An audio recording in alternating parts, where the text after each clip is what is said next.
Cuba എന്ന് പറയുന്ന association ഇവർ ക്ലാരിഫൈ ചെയ്യുന്നു എന്ന് പറഞ്ഞുകൊണ്ട് ഇറക്കിയിരിക്കുന്ന വിശദീകരണമാണ്. ഇതിൽ 2 വാക്കുകൾ ശ്രദ്ധിക്കേണ്ടതുണ്ട്. ഒന്നാമത് ഇവർ ഉപയോഗിച്ചിരിക്കുന്ന അൺസോളിസിറ്റഡ് എന്നുള്ളതാണ്. നമ്മൾ ഒരാളിനെ ക്ഷണിക്കാതെയാണ് അവരെത്തുന്നത് എങ്കിൽ അതിനാണ് അൺസോളിസിറ്റഡ് എന്ന് പറയുന്നത്, അതായത് വിത്തൗട്ട് ആൻ ഇൻവൈറ്റ്. അതിനെ കൂടുതൽ വ്യക്തമാക്കാൻ അവർ തന്നെ പറയുന്നുണ്ട്, ഞങ്ങളുടെ ഓർഗനൈസിംഗ് ടീമിലോ ഞങ്ങളുടെ ഒഫീഷ്യൽസിലോ ഞങ്ങളുടെ പൂർവ്വ വിദ്യാർത്ഥി സംഘടനയിലോ അംഗമായിട്ടുള്ള ആരും ഇവരെ ഇൻവൈറ്റ് ചെയ്തിട്ടില്ല എന്ന് തന്നെ പറയുന്നുണ്ട്. വളരെ കൃത്യമായിട്ട് പറയുന്നുണ്ട്, അവർ വരുന്നതിനെ കോർഡിനേറ്റ് ചെയ്തിട്ടില്ല എന്ന് നൽകിയിരിക്കുന്ന അഭിമുഖത്തിൽ ഷാഹിദ് അഫ്രീദി പറഞ്ഞിരിക്കുന്നത് എന്താണ് എന്ന് നോക്കാം. അഫ്രീദി പറഞ്ഞിരിക്കുന്നത് ഇങ്ങനെയാണ്: ലെറ്റ്സ് നോട്ട് പൊളിറ്റിസൈസ് തിങ്സ്.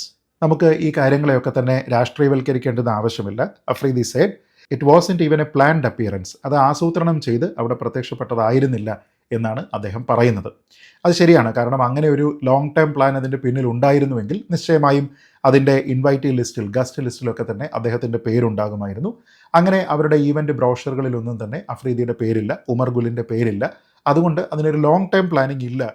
ബഹുമാനപ്പെട്ട പണിക്കരേട്ട, ശ്രീജിത്ത് പണിക്കരെ, നിങ്ങൾ തന്നെ ഇപ്പോൾ ഈ വീഡിയോയിൽ പറയുന്നുണ്ട്, ഷാഹിദ് അഫ്രീദി ഒരു പത്രത്തിന് കൊടുത്ത ബൈറ്റിൽ കൃത്യമായിട്ട് അദ്ദേഹം കൺഫേം ചെയ്യുന്നുണ്ട് ഇതൊരു പ്ലാൻഡ് ഇവൻ്റ് അല്ല എന്ന് അദ്ദേഹം തന്നെ പറയുന്നുണ്ട്.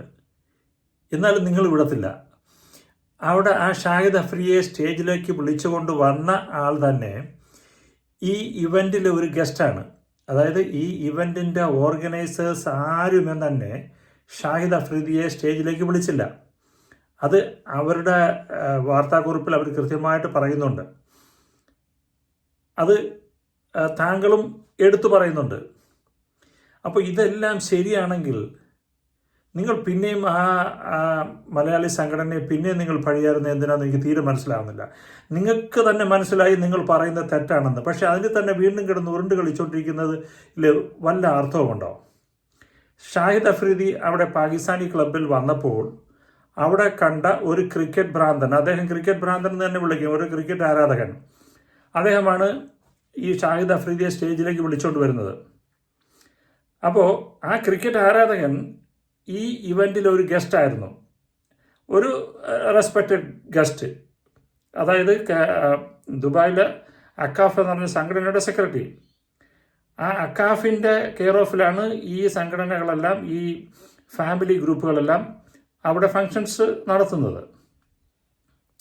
അപ്പോൾ ഇദ്ദേഹം ഒരു ഗസ്റ്റായിട്ട് വരികയും അദ്ദേഹം ഷാഹിദ് അഫ്രീദിയെ കണ്ടപ്പോൾ എക്സൈറ്റഡ് ആയിട്ട്, കാരണം അദ്ദേഹം ഒരു ക്രിക്കറ്റ് ആരാധകനും ഭ്രാന്തനും ഒക്കെയാണ്. ക്രിക്കറ്റ് എന്ന് പറഞ്ഞാൽ ജീവനാണ്, അത് കഴിഞ്ഞിട്ടേ ഉള്ളൂ ബാക്കി എന്തും. അപ്പോൾ അദ്ദേഹം ഷാഹിദ് അഫ്രീദിയെ കണ്ടപ്പോൾ ഓടി വന്ന് ഷേക്ക് ഹാൻഡ് ചെയ്ത് കെട്ടിപ്പിടിച്ചു, ഞങ്ങളുടെ ഇവൻറ്റിൽ ഒന്ന് കയറിയിട്ട് പോ എന്ന് അദ്ദേഹം പറഞ്ഞു കാണും, എനിക്കതറിയാൻ വയ്യ. അതാണ് കൂടുതൽ സംഭവിച്ചത്. ഇതിൻ്റെ സംഘാടകർക്ക് ആർക്കും ഇതിൽ യാതൊരു റോളുമില്ല, അവർ തന്നെ അന്തം വിട്ടുപോയി. പിന്നെ ഓഡിയൻസിൻ്റെ പ്രകടനം അത് അങ്ങനെ ആയതിൽ നമുക്ക് പ്രത്യേകിച്ചൊന്നും പറയാൻ പറ്റില്ല. വിദേശത്ത് വർക്ക് ചെയ്യുന്ന മലയാളികൾ എല്ലാവരും തന്നെ അവർ ഈ കേരളത്തിലെ നിങ്ങളെപ്പോലുള്ള രാഷ്ട്രീയ നിരീക്ഷകന്മാരെ പോലെ എപ്പോഴും ഈ ചാനലുകളിലേക്ക് നോക്കി അതിലെ വാർത്തകളും കണ്ട് അതിൽ രസിച്ച് അതിന് അഭിപ്രായം പറഞ്ഞ് അതിൽ വീഡിയോ ഉണ്ടാക്കി നിൽക്കുന്നവരല്ല. അവർ രാവിലെ തന്നെ 6 മണിക്ക് തന്നെ ഇറങ്ങി വർക്ക് സൈറ്റുകളെത്തി രാത്രി 6 മണി വരെ 8 മണി വരെയൊക്കെ കഠിനാധ്വാനം ചെയ്യുന്ന ആൾക്കാരാണ്. അവർക്ക് ഷാഹിദ് അഫ്രീദി ഇന്ത്യയെക്കുറിച്ചോ ഇന്ത്യൻ പ്രൈം മിനിസ്റ്ററിനെ കുറിച്ചോ എന്ത് പറഞ്ഞു, സോഷ്യൽ മീഡിയയിൽ എന്ത് പറഞ്ഞു, അല്ലെങ്കിൽ പാകിസ്ഥാനിൽ എന്ത് പറഞ്ഞു എന്ന് ആർക്കും അറിയത്തില്ല. അറിയാനുള്ള ചാൻസ് ഇല്ല, ടൈമില്ല. കാരണം അവർക്ക് ഫുൾ ടൈം ജോലിയുണ്ട്.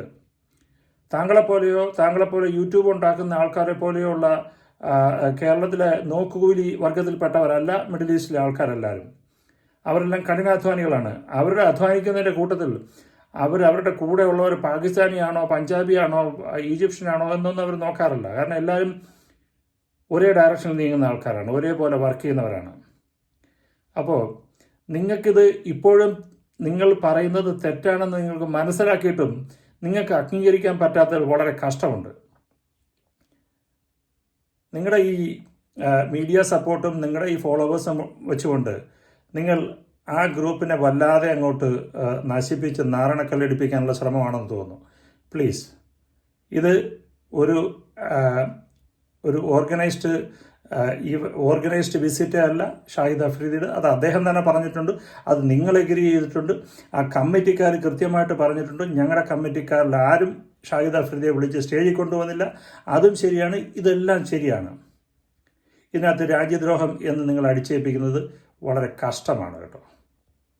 ഇതൊരു മലയാളി മെൻറ്റാലിറ്റി എന്ന് പറയുന്നതിൽ എനിക്ക് വളരെ ദുഃഖം തോന്നുന്നുണ്ട്. കാരണം ബുദ്ധി കൊണ്ട് അല്ലെങ്കിൽ ചിന്തിക്കാൻ കഴിവുണ്ടെന്ന് കരുതി എന്തിനേയും താറടിക്കുന്ന ആ ഒരു രീതി അത്ര നല്ലതല്ല.